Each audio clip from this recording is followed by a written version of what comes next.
dit. Keer 100. Grutter wordt het dit je net.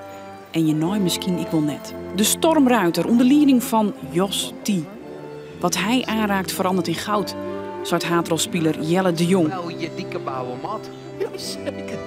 Zeker. De cast is Grut, Ellen ten Damme, Joop Wittemans, Freek Smink, Hilbe Dijkstra, Klaasje Postma te volle om ze alle jet te nemen.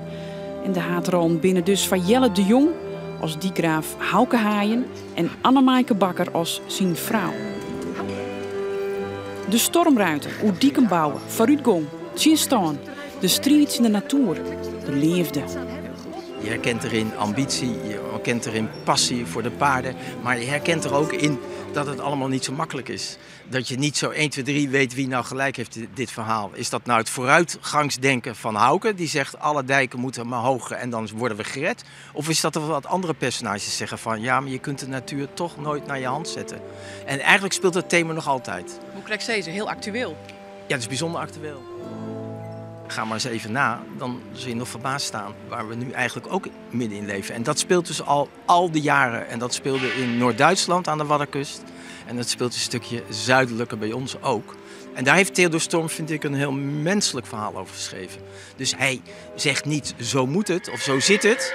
Maar hij stelt, en dat moet de goede literatuur doen, hij stelt de vraag. En ik denk dat dat is interessant om dat eens mee te maken. Het is weer eens even een andere kijk op onszelf misschien. Beste mensen. Hauke Haaien is een hele grillige figuur wel. Het is geen makkelijke man of zo. Hij heeft passie, hij heeft ambitie, hij heeft grootse plannen en dromen en heeft heel veel te geven. Maar kan daarin zijn familie en zijn vrouw en zijn dochtertje ook wel eens uit het oog verliezen. Omdat hij offert zichzelf en zijn gedachten eigenlijk op om voor het volk te gaan staan. Goede positie, Jelle. Ja, maar Jos, we kunnen nu. We hebben natuurlijk het paard op de dijk gekild. Maar als je het paard wil, zij gaat af. Ik kan daar met Akira natuurlijk die tekst nog wel zeggen. Als je dat met paard zou willen. Maar dat moeten we maar even bespreken. Ik heb echt leren rijden. Ik kon op een manegepaard een strandritje maken. Vlieland en zo. En dat is leuk. Heel mooi. Ja, ook heel mooi, maar dat heeft niks te maken met dit. Want we zijn nu... Ik heb aan de ene kant heel goed technisch leren rijden, maar daar gaat het niet over wat ik moet doen. Ik moet acteren met het paard. En daarom zijn die Fransen er. Het is een theatergroep, die zijn half mens, half paard, letterlijk. Die bewegen zo. En hij leert mij, Manolo, om op die manier een paard te rijden. Dus ik kan ook mijn tekst doen en geven en dat doe ik met dat paard. En dat is een dialoog en dat is wel echt iets wat ik heb geleerd dit jaar. En in die zin is mijn rijkunst... veranderd in theater, kan ik wel zeggen. De Fransen on het werkjen is piekenvel. Maar Friesen werk je ik, zei Jelle. Ik wist al dat de Friesen heel warmbloedig kunnen zijn als ze er zin in hebben. Maar nu voel ik dat ook binnen de stugheid die ze soms kunnen hebben, dat ook maar soms maar een buitenkantje is. Want als je toch ziet dat iedereen hier de benen uit zijn lijf rent om die meanskip die de culturele hoofdstad wil vertegenwoordigen uit te dragen. En iedereen daar alles voor doet en aan de kant zet. Dat is wel iets dat had ik niet aanzien komen. Ook niet in al mijn eerdere projecten hier. Ik heb hier altijd fijn gewerkt. Maar dit is wel nog een stapje daarbovenop. Dat zal door die meanskip komen. Sanne loopt niet naar jullie toe.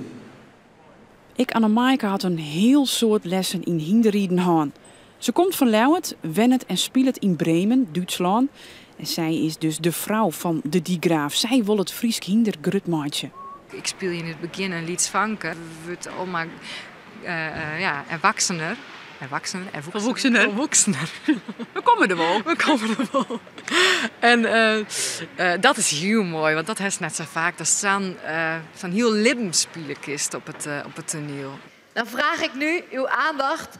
Zo komen we bij Judith Pietersen binnen in Oensjerk. Als famke dreamde zij van hinders en acteren. De hinders woen. Ze traint ze nou op het allerhoogste niveau, het Grand Prix niveau. Maar nou, mooi acteren en ik nog maar haar eigen hinder in zo'n spektakel is a once in a lifetime, zei ze. Ik waarschijnlijk degene die meer zenuwen heeft, maar... Ja, neemt hij dat dan? Ja, dat voelen ze wel. Dus daarom moet je gewoon voor jezelf wel gewoon rustig blijven. En weet je, als je met z'n tweeën, als ik erop zit, dan voel je toch weer dat je een eenheid bent. En dan, als je dat stukje maar hebt, dan ben ik al helemaal gewoon rustig. Je groeit steeds meer naar elkaar toe. En in het begin is het natuurlijk even aftasten van hoe gaat het. En dan merk je gewoon dat hij je eigenlijk wel meeneemt. En dat je toch samen daarin naar elkaar toe smelt als het ware. En het is natuurlijk anders dan dat ik op een wedstrijd zou rijden. Dan is het natuurlijk niet zo groot, zoveel lichten, tribunes en dergelijke erbij. Maar ja, ik denk gewoon als je dat stukje connectie wat je altijd met elkaar hebt, als je dat gewoon steeds weer opzoekt. En we zeggen altijd heel mooi, ik en mijn paard. En als ik dat stukje gewoon steeds weer opzoek, dan denk ik dat je daar gewoon tezamen wel heel makkelijk doorheen gaat.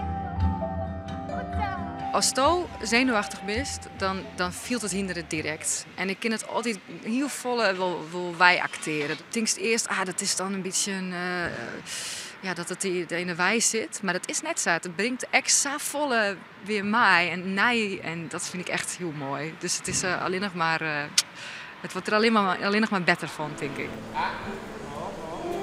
Er zijn de nodige risico's aan verbonden, ja, tuurlijk. Dus, maar die proberen we uit te schakelen door elke ochtend hier 1,5, 2 uur met ze te oefenen. Weer op les, weer naar de sportschool, vroeg slapen, geen alcohol drinken.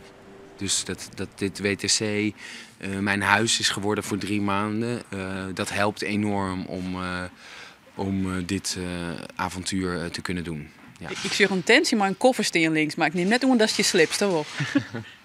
Nee. Hier is een plekje gemaakt zodat Manolo en Camille en een dochtertje tussendoor, als ze even moeten wachten, gewoon even met z'n drieën gezellig met de familie een spelletje kunnen doen of een half uurtje liggen. We zijn met meer dan 100 paarden, we zijn met meer dan 200 mensen, maar we gaan heel respectvol en heel rustig, voorzichtig met elkaar om. En daaruit moet dat verhaal ontstaan. En zolang we naar elkaar luisteren, is het ook voor de dieren heel interessant en leuk om te doen. Want daar gaat het eigenlijk ook over, dit verhaal. Luister niet alleen naar jezelf en naar de mensen, maar luister ook eens naar de dieren.